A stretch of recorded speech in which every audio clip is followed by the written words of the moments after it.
അന്വേഷണ ഉദ്യോഗസ്ഥനെ എട്ടാം പ്രതി, അതായത് ദിലീപ് ക്രോസ് എക്സാമിൻ ചെയ്തുകൊണ്ടിരിക്കുകയാണ്. ഈ വിചാരണ അടുത്തെങ്ങും തീരുന്ന ലക്ഷണമില്ല എന്ന് സുപ്രീം കോടതി തന്നെ പറയുകയാണ്. വിവിധ ഹർജികൾ ഉന്നയിച്ച്, വിവിധ ആവശ്യങ്ങൾ ഉന്നയിച്ച് ഈ വിചാരണയെ ഈ തരത്തിൽ നീട്ടി ദിലീപ് ഇത് എങ്ങോട്ടാണ് കൊണ്ടുപോകുന്നത്?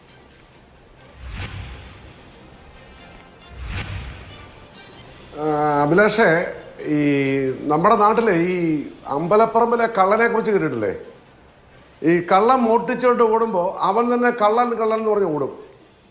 ഇവിടെ ദിലീപാണ് തന്നെ കൊണ്ട് ഇത് ചെയ്യിച്ചത് എന്ന് പൾസർ സുനി ഒരു കത്ത് ജയിലിൽ നിന്ന് അയക്കുക. ദിലീപിനെ കുടുക്കി. ഇത്രയും നാളും ദിലീപ് ഈ കേസിൽ പെട്ട് 7.5 വർഷമായി കിടക്കുക. എന്നിട്ട് ദിലീപ് വിചാരണയെല്ലാം കഴിഞ്ഞു. ഇനി ആകെയുള്ളത് എന്താണ്?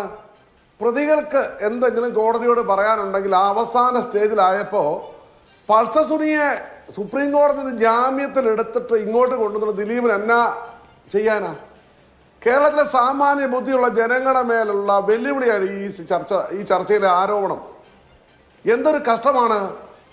ചോറുണ്ടെന്ന മലയാളിക്ക് മനസ്സിലായി. ഇപ്പോൾ ഇവിടെ ദിലീപിനെ പ്രതിയാക്കിയത് ആരാണ്? പൾസർ സുനി ജയിലിൽ നിന്ന് ഒരു കത്ത് വെളിയിലേക്ക് വിട്ടു.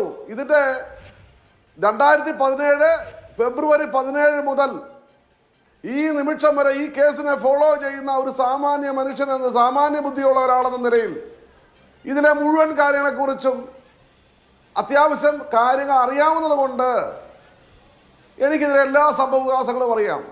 അതുകൊണ്ടാണ് ഞാൻ പറഞ്ഞത്, പൾസർ സുനി ആദ്യം പോയത് എവിടെയാണ്? ഈ നടിയെ ആക്രമിച്ചതിന് ശേഷം ആദ്യം പോയത് എവിടെയാണ്? CCTV ക്യാമറയിൽ ഒരു പെട്ടി ഓട്ടോയിൽ ഇല്ലേ? കേരളം മറന്നിട്ടില്ല. എവിടേക്കാ കയറിയത്? ഒരു വീട്ടിലേക്ക്. ആ വീട് ആരുടെയാ? എന്താ അന്വേഷിക്കാൻ? അപ്പോൾ ഇതിൽ ദുരൂഹതയുണ്ട്. ദിലീപിനെ പൾസർ സുനിയെ കൊണ്ട് ദിലീപാണ് ഇത് ചെയ്യിച്ചതെന്ന് പറയിച്ചതല്ലേ? അല്ല ശ്രീ സജീദ് അന്ത്യാട്ട്, നമ്മൾ ഈ 2017 മുതലുള്ള കേസിൽ പല ഘട്ടങ്ങളിൽ പല വെളിപ്പെടുത്തലുകൾ ഉണ്ടായി. 2022 ബാലചന്ദ്രകുമാറിന്റെ പുതിയ വെളിപ്പെടുത്തലിന്റെ അടിസ്ഥാനത്തിൽ പുതുതായും അന്വേഷിച്ചു. ഇപ്പോ പെട്ടി ഓട്ടോറിക്ഷയിൽ ഒരു പ്രത്യേക സ്ഥലത്തേക്ക് പൾസർ സുനി പോയതായി ശ്രീ സജീദ് അന്ത്യാട്ടിനെ അറിയാമെങ്കിൽ അതും അന്വേഷിക്കാമല്ലോ അന്വേഷണ സംഘത്തിന്. ഇനിയും നമുക്ക് വിചാരണ, ശരിയാണ് താങ്കൾ പറഞ്ഞതുപോലെ, വിചാരണ പൂർത്തിയായതിനു ശേഷം പല ആംഗിളും അന്വേഷിക്കാം. ഇത്രയും കാര്യം അറിയുന്ന സജീദ് അന്ത്യാട്ട് ഇതൊക്കെ അന്വേഷണ സംഘത്തെ അറിയിക്കാൻ പാടില്ലായിരുന്നോ? 2022 ഡിസംബർ നിങ്ങളുടെ പരിപാടി ഇതാണ്. മറ്റുള്ളവർക്ക് പറയാൻ അവസരം കൊടുക്കും. ഞാൻ പറയുമ്പോൾ നിങ്ങൾ തടസ്സപ്പെടുത്തും. ഞാൻ പറയട്ടെ, കേരളം കേൾക്കട്ടെന്ന്. എന്ത് സംശയം? ഞാൻ പറഞ്ഞു തരാം. 2022 ഡിസംബറിൽ ഈ കേസിന്റെ അവസാന സാക്ഷി ആരാണ്? അന്വേഷണ ഉദ്യോഗസ്ഥൻ. 261 സാക്ഷികളുണ്ട്. ആ അന്വേഷണ ഉദ്യോഗസ്ഥനെ മാത്രം വിസ്തരിക്കാനിരിക്കുമ്പോൾ പെട്ടെന്ന് ബാലേന്ദ്രകുമാർ ഒരു എൻട്രിയാ. ഈ കഥ തിരക്കഥ സംഭാഷണമൊക്കെ ആർക്കാണ് മനസ്സിലാവാത്തത്? അതിനുശേഷം ഇപ്പൊ കണ്ടോ, ഇപ്പൊ വിചാരണ തീർന്നു. ഇനി പ്രതികൾക്ക് പറയാനുള്ളത് മാത്രം കേട്ടാൽ മതി. ആ സമയത്ത് പൾസർ സുനിക്ക് ജാമ്യം. ഞാൻ അഭിലാഷോട് സാമാന്യ ബുദ്ധിക്ക് ചോദിക്കട്ടെ, പൾസർ സുനിക്ക് കോടികൾ മുടക്കിയെന്ന് പറഞ്ഞല്ലോ.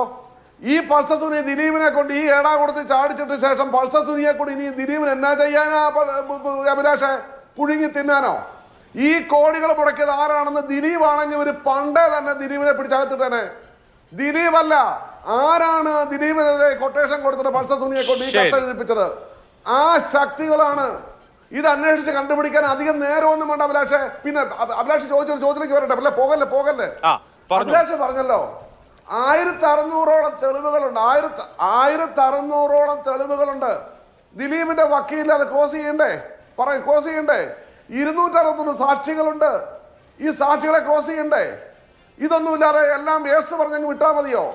താൻ നിരപരാധിയാണെന്ന് ദിലീപിന് മാത്രം അറിയുന്ന പക്ഷം അദ്ദേഹത്തിന്റെ വക്കീൽ അവിടെ വെച്ച് നിയമപരമായ എല്ലാ പോസിബിലിറ്റിയും എടുക്കും അഭിലാഷെ. അതിന് ദിലീപാണോ വൈകിച്ചത്?